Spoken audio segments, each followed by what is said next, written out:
Assalamualaikum. Waalaikumsalam warahmatullahi wabarakatuh. Saudara ada keperluan apa? Bisa saya bantu? Ya, terima kasih Pak Bu. Jadi begini, Bapak Ibu sekalian, sebelumnya perkenalkan dulu nama saya Dasri. Bermaksud datang ke sini yaitu ingin meminta bantuan Bapak Ibu sekalian untuk membantu saya dalam mendaftarkan merek saya. Oh, jadi pada intinya Mbak Dasri ini mau mendaftarkan merek ya Mbak? Kalau boleh saya tahu, ini berarti merek untuk produk apa ya? Iya, betul sekali Bapak. Jadi saya tuh mempunyai produk pakaian yang terdiri seperti baju, celana, jaket, dan sebagainya. Nah, produk tersebut ingin saya daftarkan dengan nama mereknya itu Asri. Jadi mepet-mepet dengan nama saya sendiri sih Kak. Oh, jadi Mbak Dasri mau mendaftarkan merek Asri pada produk pakaian yang Mbak Dasri punya. Jadi begini Mbak Dasri, perlu diingat bahwa tidak semua merek dapat diterima pendaftarannya. Menurut Undang-Undang Merek dan Indikasi Geografis, ada dua hal yang menyebabkan suatu merek tidak dapat diterima pendaftarannya, yaitu karena merek tersebut tidak dapat didaftarkan dan merek tersebut ditolak. Nah, berdasarkan pasal 20 Undang-Undang Merek dan Indikasi Geografis, alasan suatu merek tidak dapat didaftarkan adalah karena yang pertama, bertentangan dengan ideologi negara, peraturan, perundang-undangan, moralitas, agama, kesusilaan, atau ketertiban umum. Yang kedua adalah sama dengan, berkaitan dengan, atau hanya menyebut barang dan atau jasa yang dimohonkan pendaftarannya. Lalu ketiga di sini adalah memuat unsur yang dapat menyesatkan masyarakat tentang asal, kualitas, jenis, ukuran, macam, tujuan, penggunaan barang dan atau jasa yang dimohonkan pendaftarannya.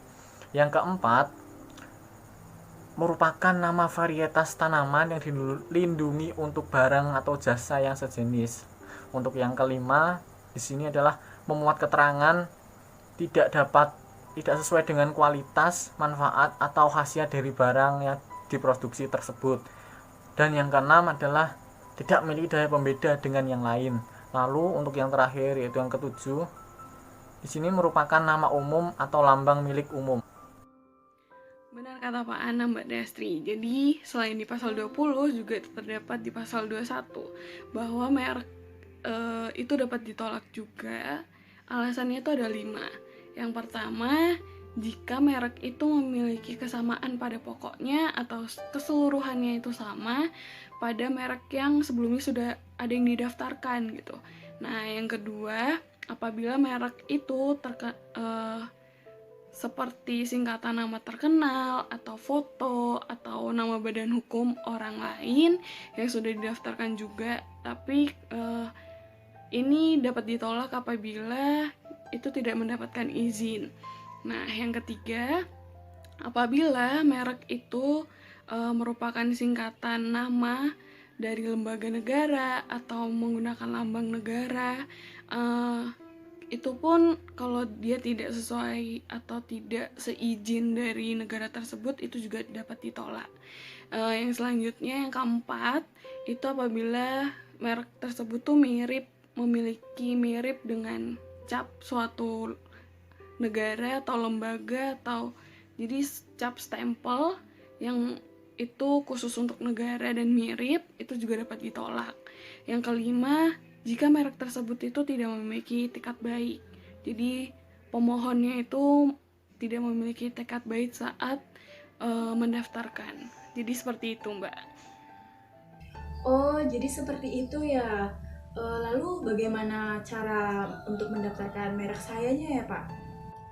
Untuk mendaftarkan merek ada caranya seperti ini Mbak Dasri. Permohonan pendaftaran merek diajukan oleh pemohon atau kuasanya kepada Menteri Hukum dan HAM secara elektronik atau non-elektronik. Pertama, pemohon atau kuasanya diharuskan untuk mengisi formulir permohonan merek dalam bahasa Indonesia kepada Menteri Hukum dan HAM. Formulir ini ditandatangani oleh pemohon atau kuasanya dan dilampiri dengan pertama, label merek. Apabila merek berbentuk 3 dimensi, maka label merek dilampirkan dalam bentuk karakteristik merek tersebut. Sedangkan apabila merek tersebut berbentuk suara, maka label merek dilampirkan dalam bentuk notasi dan rekaman suara. Yang kedua, bukti pembayaran biaya. Yang ketiga, surat pernyataan kepemilikan merek yang dimohonkan pendaftarannya. Yang keempat, surat kuasa apabila permohonan diajukan melalui kuasa. Yang kelima, bukti prioritas dan terjemahannya dalam bahasa Indonesia apabila pemohon menggunakan hak prioritas. Dan begini Mbak Dasri, perlu diingat bahwa terdapat beberapa permohonan pengajuan merek yang harus atau wajib dikuasakan. Jadi misalnya ini Mbak Dasri warga negara asing, nah itu wajib untuk dikuasakan. Tapi kalau dalam hal ini Mbak Dasri itu warga negara Indonesia, maka bisa diajukan secara mandiri, gak apa-apa, nggak perlu dikuasakan gitu. Oh, kalau saya WNI kok Pak. Nah, lalu misalkan saya nih sudah mendaftarkan merek saya. Nah, bagaimana cara saya itu mengetahui bahwa merek saya itu diterima atau tidaknya? Itu bagaimana ya Pak? Soal itu pengumuman permohonan pendaftaran merek akan dibuat dalam berita resmi merek dan berlangsung selama 2 bulan. Apabila permohonan pendaftaran merek yang diajukan dan lolos pemeriksaan substantif, maka merek akan resmi terdaftar. Menteri Hukum dan HAM akan memberikan sertifikat merek tersebut. Sedangkan jika permohonan merek tidak diterima atau ditolak, maka Menteri Hukum dan HAM memberitahukan kepada permohon atau kuasanya secara tertulis dengan menyebut alasannya. Oh, jadi seperti itu ya Pak. Saya rasa cukup itu dulu yang dapat saya tanyakan. Terima kasih atas waktunya, terima kasih atas penjelasannya.